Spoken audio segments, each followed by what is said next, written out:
Welcome to Canada's most irreverent talk show. This is The Andrew Lawton Show, brought to you by True North. Coming up, biased journalists, fake MacBooks, and ejected caucus members. The Andrew Lawton Show starts right now. Welcome to Canada's most irreverent talk show. This is the Andrew Lawton Show on True North. It is Tuesday, May 18th, 2021. Thank you so much for tuning in to the program today. A lot of the stuff I want to talk about today is really extending on things that we talked about in the last couple of weeks, issues that are still very much front and center, although certainly permeating through different areas of society. And I actually want to begin by talking about what's happening in the Middle East. The latest flare-up between Israel and Hamas is now entering its second week. The rockets are still flying into Israel. Israel is still defending itself. But the anti-Israel rhetoric is ratcheting way up. I'm going to talk about a little bit of the anti-Semitism that we're seeing in communities across Canada and around the world, but I want to talk about it through the lens of the media first, because last week on the show I spoke with Mike Fagelman, who is the Executive Director of Honest Reporting Canada, and Mike does a great job of tracking all of the examples, not just of bias, but of actually just plain factual errors or misinformation or perhaps disinformation that we see coming from the mainstream media when it comes to Israel issues. And he does it all the time. He's had lots to write about in the last little while. Over the weekend, there was an open letter that was circulating purportedly among Canadian journalists, but it sort of just extended beyond that and became a letter for garden variety activists and opinionated people. But the letter has a very clear mandate, an open letter to Canadian newsrooms on covering Israel-Palestine. The letter is meant for journalists to sign to establish their position on how Israel issues should be covered, how Israel-Palestine issues should be covered specifically. And the letter points out, the Middle East is complicated. We need to hear both sides. Everyone has a lot of emotions about this. They don't point that out because they agree with it. They point that out to actually dismantle those ideas by saying that they are just excuses that news editors have provided to Canadian journalists trying to cover the escalated violence. They say there is no nuanced Canadian media coverage. They say the media is not covering international human rights violations. They say that Canadian journalists need to do what they did with the George Floyd protests and start taking really an activist lens against Israel when covering the Israel-Hamas conflict. And they make a bunch of claims in this that are contested allegations that they say journalists need to report on as facts, like, for example, that Israel is in, quote, grave breach of international law, that Israel is guilty of, quote, ethnic cleansing, unquote, that there is dispossession, violence against innocent civilians and children, state-sanctioned racism. But they say journalists are tiptoeing around these issues. Now, all of the examples of media bias on this we talked about last week suggest that the journalists are already kind of on side with this. They're already biased against Israel in a lot of their coverage at a number of outlets. But this letter goes and says that they need to go even further. And they make a claim at the end of it that sounds noble enough. They say that there should be in-depth, fair, and balanced coverage, that the tenets of journalism should apply to Canadian coverage of the occupied Palestinian territories moving forward. And sure, fair, balanced coverage, this is a good thing. I don't dispute that. But it's all of the preambulatory clauses that lead up to that point that are not talking about showing both sides. In fact, the signatories of this letter actually oppose both sides because they view this not as an issue where there is a contest. They view it as an issue where their side is the right side. And you look at this letter, 45 pages of signatures. As of the time I record this, it's up to about 2,100. Most of these people are not journalists. There are individuals, activists, architect. I saw one person put down their job as housewife. But if you look through it, It's astonishing how many mainstream media reporters there are. I did a little control F for CBC and found 32 mentions. Now, a couple of those are in the preamble, but approximately 30 CBC staff, from producers to reporters, have signed this. You look up Toronto Star, very similar thing. I see actually 21 people who associated their job title as being with the Toronto Star. I think about 5 with the Globe and Mail, and it goes on with CTV, Global, and not just columnists, not just opinionated people, but those who are supposed to be unbiased, objective reporters. And I'm not going to go through them. You can look through the names yourself. The point of the matter is we should be grateful in some way because these folks are outing their own bias. They're outing the fact that they want to not just cover Israel-Palestine issues, but impose their view on these issues, which is political, which is partisan, which is charged and loaded, and they want to impose that on their coverage and the coverage from other people in their newsrooms. You know, the rhetoric that's being adopted here is actually rhetoric that's driven by the political left, by campus activists, by people in academia. So it's unsurprising, but still concerning, that it has seeped its way into media coverage, that it seeped its way into the way that journalists are, again, supposed to be objectively covering this. When they talk about terms like ethnic cleansing, by the way, let me just take a step back here. Gaza has one of the highest birth rates in the world. It has one of the largest population growths in the world. If Gaza were the victim of ethnic cleansing, it would be the most ham-fisted, poorly executed ethnic cleansing in the history of the world. And I'm so glad that it's not happening. I'm glad that ethnic cleansing is not occurring at the hands of Israel. But I'll tell you what is happening. Hamas is actually trying to ethnically cleanse Jews. This is from the Hamas Charter. This is not a conspiracy theory. This is not something that is anywhere other than in the plain language of Hamas itself. From the Charter, Israel will exist and will continue to exist until Islam will obliterate it, just as it obliterated others before it. And I don't think there's a notwithstanding clause on that charter. So that's the Hamas position, that we need to obliterate Israel, not coexist peacefully, not have a nice little two-state solution, but obliterate it. That's ethnic cleansing. Hamas has called for the elimination of the Jewish people entirely. They don't want an Israel. They don't want a Jewish diaspora. But Israel is, to Canadian journalists now, the executor of ethnic cleansing.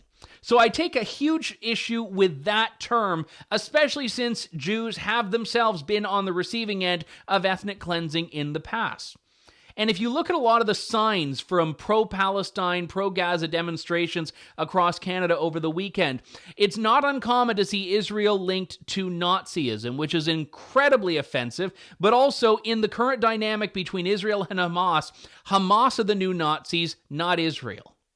Now, Fatima Syed, who is one of the signatories of this letter, and I should say she's with National Observer, which is a media organization, but it's one that does not hide the fact that it's engaged in advocacy. So they are on the left, but again, they're open about what they're doing. She had tweeted out yesterday that a bunch of us, and I'm assuming she means colleagues in media, are hearing reports that journalists who signed the open letter asking for fair, nuanced coverage of Gaza are being told they can't cover it because they showed a lack of objectivity. And then she links to another document that's telling people how to challenge their bosses. If their bosses say, hey, you've signed this activist letter, you therefore can't cover this issue. And I find it interesting because on one hand, I guess it means that the open letter has had the reverse effect, because now all of the people that do want to cover the issue that way are being told by their bosses they can't. So perhaps the problem has solved itself because these journalists have self-selected inadvertently out of covering this. But I do think that there's an important point here, because when I took aim at this letter on Twitter over the weekend, I had a number of people telling me that, objectivity is a myth, which to some extent I agree with. Journalists will always have their bias. The issue is, will you cover things in a fair and responsible way, irrespective of that bias? And the backlash that I got was quite astonishing. People saying that, this is like not taking a position on murder. This is like not taking a position on the Holocaust, because they, genuinely speaking, do not believe that there are two sides. And this is what Jenica Atwin, who's a Green Party MP, said, which again, she's an MP, she's got her own political beliefs, that's fine. But it was a remarkably succinct way of putting the problem here.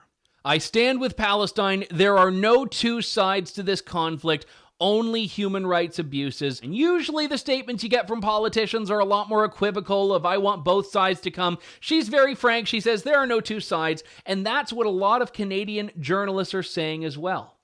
And again, people may say, well, Andrew, you've been pro-Israel, you've been to Israel, you've talked about this. Yeah, I don't hide it, though.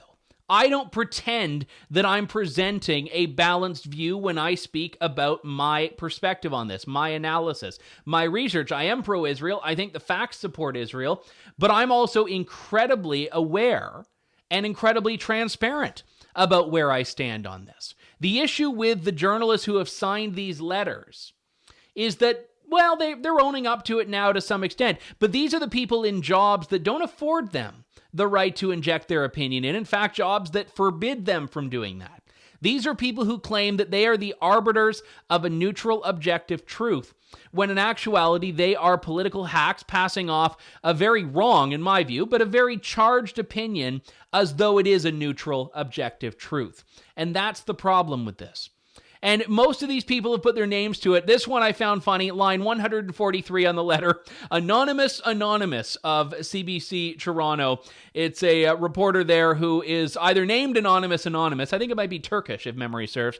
Anonymous. No, or they just don't want to own up to it. So you've got a CBC Toronto reporter out there that believes strongly enough that they want to sign this letter, but not so strongly enough that they want anyone to know about it. So I always tell people to be mindful of CBC coverage, but especially in this particular context as well.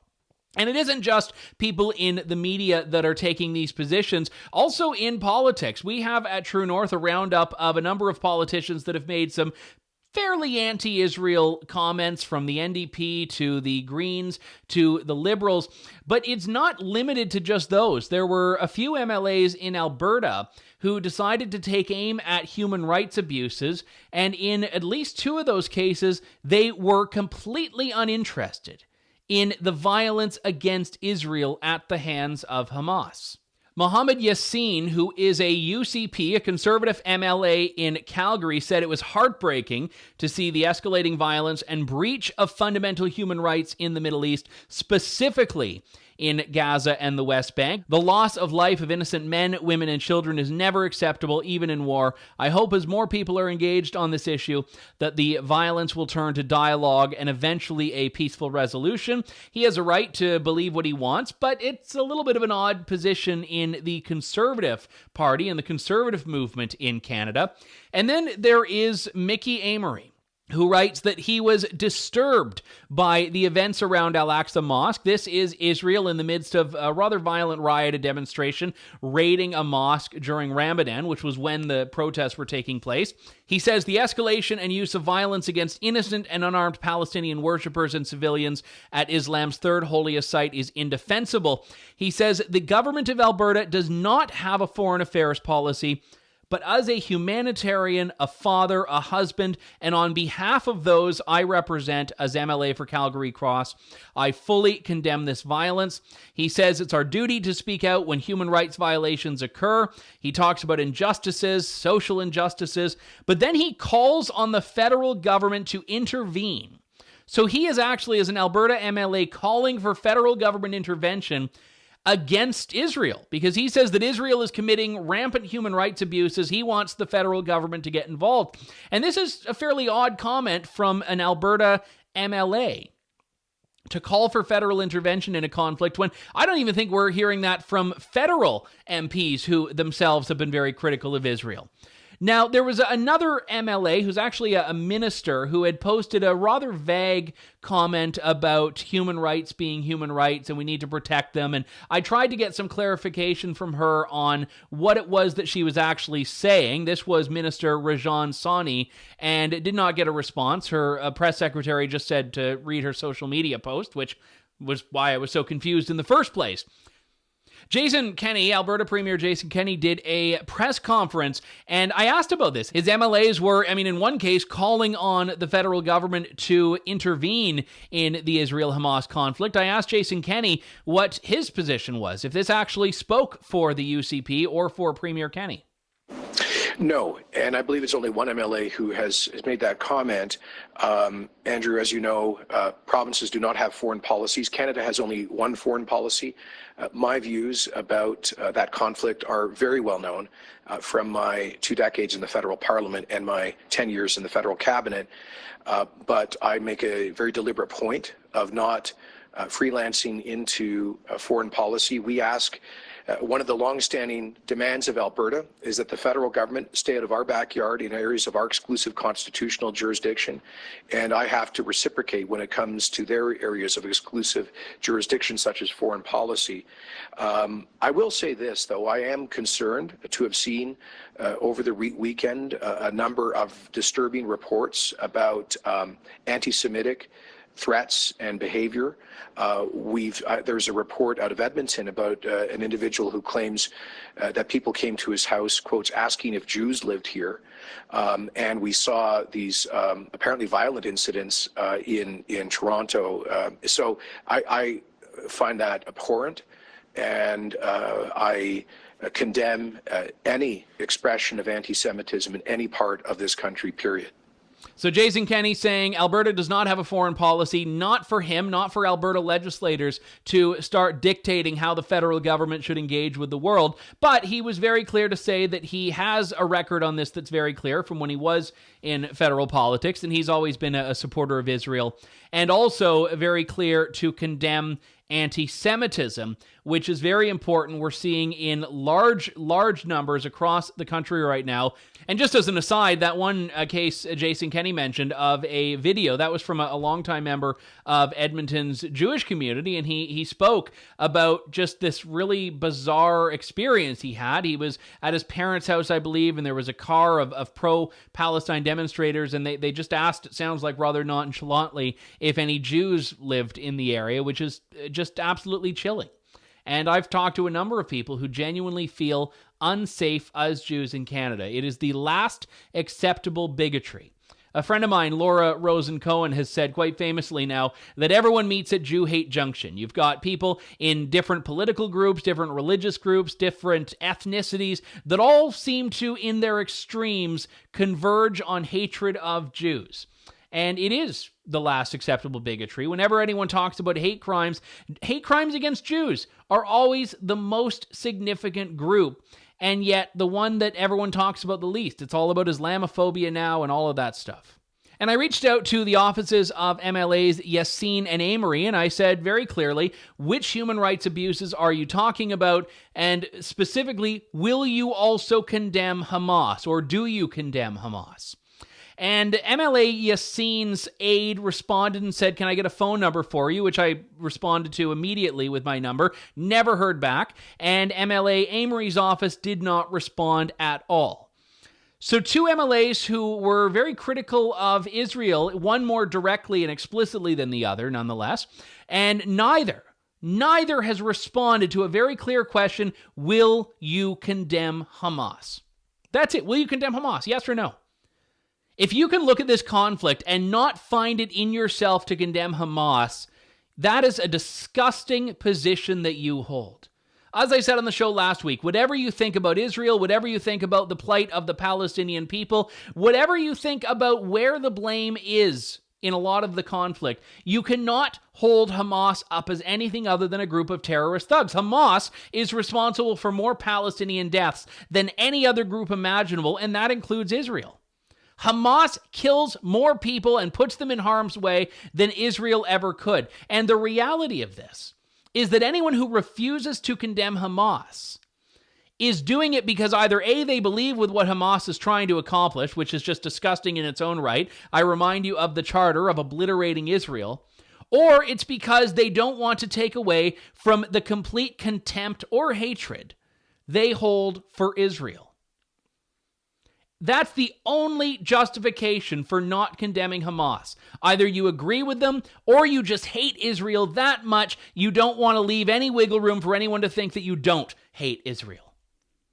And again, condemnation of Hamas does not mean you have to agree with everything Israel does. It doesn't mean you can't have a conversation or a debate about what's happening in Sheikh Jarrah, about what happened in Al-Aqsa Mosque, about how Israel navigates the issues with the territories that are currently governed by Palestinian Authority or by Hamas. You can talk about all of these things.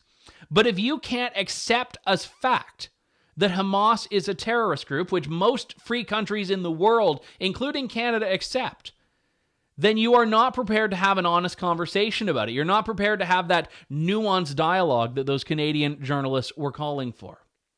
We've got to take a break. When we come back, more of the Andrew Lawton Show here on True North. You're tuned in to the Andrew Lawton Show. We are back here on the Andrew Lawton Show. All right, we did some heavy stuff, so this story is kind of fun. And don't read too much into this. Don't make this out to be more than it actually is. But Justin Trudeau is gearing up for an election campaign. He's having a lot of these weird sort of Zoom meetings and this event and that event all virtually. He's meeting with this group and that group. And every now and then he has an official photographer that's going to snap a photo of him that's going to be used to promote this, going to be used for Liberal Party fundraising, for example. And this one is a bit of a weird one. It was first flagged by Brian Passafume with the Toronto Sun, and it's Justin Trudeau looking happy there on a Zoom call, and he is typing away on his MacBook Pro, except, well, hang on, that's not a MacBook Pro at all. That's well, if you got to really zoom in there, it is an HP computer with an Apple sticker over the HP logo. And I don't know why you would want to do this. And by the way, this is, I'm on a Mac right now, but there's no, like, you can see that there's no, you can see my computer's a bit dirty, but that is an honest, bona fide Apple. There's no HP under there. Now, not everyone's a Mac lover, that's fine, but why would you pretend to be using a Mac if you are actually using an HP computer? It's not even like Mac is a Canadian computer company and you had to look like you were supporting local. No, it's one American tech company versus another American tech company. And now Brian Lilly with the Toronto Sun, he goes into like the archives and he says, he's a fake feminist, he's a fake anti-racist, he's a fake this. Now is he a fake Mac user? I just think it's a bizarre thing to, you don't lie about things that don't matter. Ideally, politicians wouldn't lie at all, but if you are going to, you want to make it about something that's really going to count. Like, for example, she experienced it differently, or the reports in the Globe and Mail are false. You want to lie when it's going to dig you out of a hole there, Justin Trudeau. He's just pretending to be using a Mac for no discernible reason, and some people are saying, it's just proof that everything is a facade. The Mac sticker, the blackface makeup, whatever the case may be, everything is just skin deep with Justin Trudeau. I'm not going to go to MacGate. I'm not going to make this a gate. I'm not going to make it a huge scandal, but it is just odd, and I think you can have a chuckle about it, even with all of the frustrations that exist throughout politics right now. Now, one comms director for the Liberals, Braden Cayley, had kind of accused this of being hard-hitting sleuthing, he said in a mocking tone. He said it was a team laptop borrowed for a moment in the Liberal Party of Canada Volunteer Hub for a drop-in to thank volunteers virtually. He said some especially keen Apple fans just brought some real change to the look of a team's computer. So he couldn't even do the spin without dropping in the Liberal real change slogan. But hey, if real change constitutes slapping a sticker on one thing and pretending it's another, that actually is a remarkably good way of describing Justin Trudeau's approach to real change. Just slap a fancy sticker on something, but don't actually change anything at all. Oh my goodness. All right, well, let's turn to something far more important now. Over the weekend, I know this is a fairly Alberta-focused show, but I hope you'll bear with me here. Over the weekend, a very long caucus meeting resulted in the expulsion of 2 MLAs from Jason Kenney's UCP caucus. Those MLAs, Todd Lawton and Drew Barnes, seem to be punished for challenging their leader, if you will. Todd Lawton is the MLA who last week published that letter in which he announced he was stepping down from his role as UCP caucus chair and calling on Jason Kenney to resign. This was really trying to call attention to what he says is a leadership deficit in the way Jason Kenney's been handling the pandemic. We know there's been a lot of criticism for Kenney from within his own caucus on lockdowns and restrictions.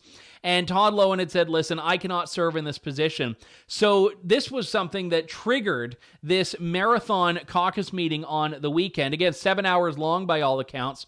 And at the end of it, Drew Barnes, who we've had on the show a number of times, was also caught up in it. Now, Drew Barnes has been in the past critical of certain government directives, but he's also been in other ways a foot soldier of the UCP, as Todd Lawton has. And more importantly, they're trying to represent their constituents and their base.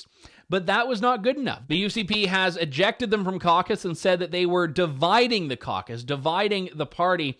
I want to dig into this a little bit further. Drew Barnes, Cypress Medicine Hat MLA, joins me on the line now. Newly independent Cypress Medicine Hat MLA. Drew, it's good to talk to you. Thanks for coming on today. Nice to talk to you again, Andrew. Thank you. Now, Drew, as I mentioned, you are a newly independent MLA, but I should stress this is not by choice, is it? Yeah, it was an interesting situation for sure.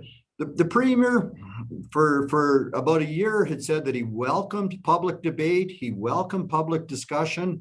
Of course, Andrew, I'm not in cabinet, so my role is to hold the government to account. And of course, Cypress Medicine Hat constituents believe that Alberta should be the free and most prosperous place in North America. And that was my job and my goal to, do what I could to make that happen. And, all of a sudden, Thursday, after my colleague Todd Lawton had published the letter, it was determined that I should be ejected from caucus as well. But, Andrew, that's also an important part. Todd Lawton, a very respectful, hardworking, constituent conservative, heard from his constituents to such a degree that Premier Kenney and the UCP government had not met expectations that he felt so strongly he had to publicly ask for the Premier's resignation. And then that kicked off a process that I now find myself as an independent. So I have to ask you on that note, Drew, why you? Why at this point? Because I understand, not that I agree with it, but I understand the timing of Todd's expulsion from caucus, given that he had written that letter. It was kind of surprising when at the end of this meeting, the news comes out that you were swept up in this as well. What was the rationale for kicking you out at that moment? All as I can surmise is that Premier Kenney really doesn't believe in dissent and debate. And again, when I'm not a member of cabinet, when I'm not a minister, it's my obligation. And I'm so honored to represent Cypress Medicine Hat now in my third term. It's my obligation to present ideas to the government, to criticize when they're wrong, to present ideas and to hold them to account. And my summation at this point is that wasn't the case. I think back 7 or 8 months when I supported the government because we had a regional approach to the COVID lockdowns. And when the government abandoned a regional approach, I changed my level of support for what they were doing. And I don't know, in the rearview mirror, I guess it was only allowed if I was mostly on side. Certainly, the lockdowns and restrictions seem to galvanize a lot of people, and we're seeing this across the country, not just in Alberta, as far as a response to government's directions and policies on this. But you had some misgivings about the way that the government was handling some other files, I know. You and I spoke previously about Western alienation, about the upcoming referendum, and it sounds like this lockdown, the resistance to the lockdowns was not an isolated frustration, if I can use the word, that you had. Yeah, I hear it time and time again from Albertans and Cypress Medicine Hatters that they feel strongly that Premier Kenney has not met expectations. 2 years ago, the election of the Premier and the UCP was to get a fairer deal with Ottawa and our Canadian partners. I mean, we send about 25 billion more a year into the Canadian Confederation than we receive, and we've had some tough times. And it's time to change that. And and Albertans tell me all the time that they want to push the envelope to see what can be achieved. There's a lot of disenchantment. They feel that that Premier Kenney has abandoned that. Secondly, the fiscal situation, Andrew. Right now, Alberta has the highest per capita deficit, of all Canadian provinces. And of course, our desire for freedom, for choice, for fiscal responsibility is very, very high here. And Andrew, maybe the third thing is a poll came out a short time ago showing that Premier Kenney in Alberta, Premier Kenney's popularity has slipped so much, he's polling at the same level as Justin Trudeau. And so when you're polling at the same level with somebody whose values don't match Albertans, that's an indicator of the frustration and the desire for change that Albertans are having. I know you said that you're not in cabinet, so you thought that your role as an MLA was to speak out against things that you didn't like and hold the government to account. But there is, I think, a question that a lot of people would ask here, Drew, which is why did you, if you had these misgivings about the leadership of your party, why did you not resign? Why did you stick around in the UCP when you were seeing these concerns that you've outlined? Yeah, and then a fair question, and thank you for that. We're 2 years into this term. We're 2 years before the next election. And it was always that trade-off. You try to change it from within. You keep speaking up from within. You keep trying to put things on the caucus agenda that never appear on the caucus agenda. At what point do you say, I'm better to be outside this party than inside to affect the kind of change that my constituents are looking for? Freedom and prosperity is what I hear daily from families and communities in Alberta and Cypress Medicine Hat. Again, the feeling is strong that Premier Kenney and the UCP is off track. And and Andrew, one of the things about now that's kind of ironic is, 6-8 months ago when I'd be talking to my constituents and they'd say, yeah, we're not happy with the way things are going, but stick there, keep trying to change, see what can happen. I would estimate maybe 70% used to say that. In the last month, fewer and fewer. So, and I'm excited about this opportunity. Now I have the chance to be an independent conservative. I think there's tens of thousands of Albertans whose voices aren't being heard. This gives me the opportunity to listen to them, to learn from them, and to act. And, I'm grateful that I have the chance to be the voice of many Albertans who feel their thoughts and ideas weren't making it to the floor of the legislature. When you look at what happened in your time in the UCP, culminating in this expulsion from caucus, had you been put on notice? Had you been warned, or was this completely out of left field? Completely out of left field. There was a caucus meeting for Thursday. It was canceled, and that would have been the second one in a row canceled. I woke up the next morning and saw Todd Loewen's letter calling for the Premier's resignation. And I thought, okay, this will lead to something. So a new caucus meeting was called for 12:30.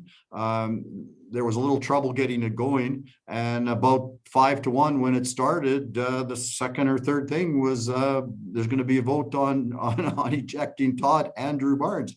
So I ended up spending 5 or 6 hours on the phone, saying my side of the story, what I was hearing from my constituents, the Premier's plummeting popularity, and how that was a factor, how we needed to pivot as a group. And then we ended up with votes cast, and at about 7:35, as expected, as soon as it was announced that they were going to vote on my ejection, I believed I was done. But as expected, at 7:35, I was done, and it's time to talk to my constituents, talk to my family, and it's time to reorganize so I can do the best job for Albertans that believe in freedom, prosperity, and fiscal conservative values. Has there been a roadmap of sorts on how you might get back into caucus, if that's something you would at all even be interested in, or is your view that this kind of a permanent response? Well, I as a conservative, and as I was one of the early people to support putting the two legacy parties, the Wild Rose and the PCs, together. A lot of the great work done by our volunteers in terms of policy and governance for the UCP is great stuff. There's a lot of good stuff there. so there's a lot of things I'm aligned with the UCP for sure. But at this point, what I am not aligned with is the leadership. So that would have to change. How alone, if I can use the term, do you feel you are among your former colleagues right now? Because I've heard whispers and rumors of people that are similarly dissatisfied, but when push comes to shove, I'm not hearing the public displays of support for you and Todd right now. Yeah, thanks for that question. No, I feel quite strong, and thank them so much. Several of them spoke on my behalf. Several of them have texted me, called me, emailed, offering support and a chance to talk. Yeah, no, I feel really strong about it. And you know, it was always the same age-old struggle. Do you speak up just from within, or do you speak up publicly, or do you do both? How does caucus move a premier and cabinet to get them on track to where Albertans are happy with the direction, which again is freedom and prosperity, you know, in Albertans' books and Cypress Medicine Hat. So no, there's a lot of support there for what I was doing and what I was saying, especially when it comes to, you know, pushing the envelope with Ottawa for a fair deal, having regionalization for the COVID restrictions, smaller, less expensive government. There was lots of support. And I'm a little concerned that my ejection will lead some of them to speak up less because there's a penalty to pay. But the other side of that, Andrew, is I've had hundreds of people reach out to me just in 2 or 3 days and pat me on the back, congratulate me, offer me encouragement is the main thing. And so I'm really grateful for that. And I will bet you, and I'll guarantee you, that my colleagues will be the same. When they stand with their constituents, they'll get support. And that's important. That is, I think, a tremendously important point, because, you know, there's that old line that, you know, eventually you're going to run out of people to stand up for you if you don't stand up for others who go through this. And if there are these frustrations, if we are going to see boiling points coming forward on lockdown policy, on Western alienations, it stands to reason that other people will end up in a very similar situation. And you're right, when confronted with that, you've got two choices. You can either go along with the group or you can stand up. And I think a lot of people might not realize how many people there are like them that are out there and that are even within the caucus. And I think this is especially true for a party that's a relatively new party, a party that also is in a first-term majority government, which means you've got a lot of first-term MLAs that might not know their own power. Yeah, exactly. And they have tremendous power. I mean, 87 of us are paid by the taxpayers of Alberta to speak on the behalf of 4.4 million Albertans. And the legislature is the opportunity, you know, magnified through the media like True North to get those ideas out. And there's a tremendous amount of power. And that power comes from the people. And, you know, just my Facebook, Twitter, and LinkedIn stuff since I put out my statement, you know, saying that I was going to, you know, be an independent conservative. I was going to be the voice of many Albertans who felt their voices weren't being heard. It's in the thousands that have reached out to me and offered support and ideas. And we're excited about the opportunity going forward. And, you know, I have good relations with many of my former colleagues, and I will always open when the goal is making Alberta the best and free and prosperous.